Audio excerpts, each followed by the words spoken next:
ஊத்தா ஊத்தா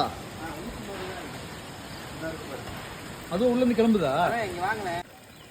இப்போ நம்ம நிற்கிறது அந்த சோலைவனத்தில் இருக்க ஒரு ருத்ராட்ச மரத்துக்கு கீழே. இங்கே பாருங்கள், இதோட வயசு பார்த்தீங்கன்னா எப்படி ஒரு 100-200 வருஷத்துக்கு முன்னாடி ருத்ராட்ச மரமாக இருக்கும்.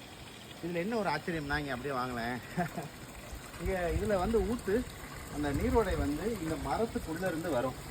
இந்த ருத்ராட்ச மரத்துக்குள்ளே இருந்து இங்கே தண்ணி வந்து அது வெளியே போகுது பாருங்களேன். ஸோ இதை நம்ம இங்கே தீர்த்தமாக சொல்கிறாங்க. இங்கே பாருங்கள், நம்ம அந்த ருத்ராட்ச மரத்துக்கு அடியில் ஊற்றுல இருந்து வர அந்த தண்ணி மேலே விழுற மாதிரி ஒரு சிவலிங்கம் பிரதிஷ்டை பண்ணியிருக்காங்க இந்த ஆசிரமத்தில். இவ்வளோ பெரிய ருத்ராட்ச மரம்னு பாருங்கள், பெரிய ஆச்சரியம்தான். அது எங்கேருந்து ஊற்று உள்ள ஓடையிலேருந்து அந்த மரங்களுக்கு வழியாக வருதா, உள்ள வேருக்குள்ளேருந்து ஊற்றுல வருதான்னு தெரியலை.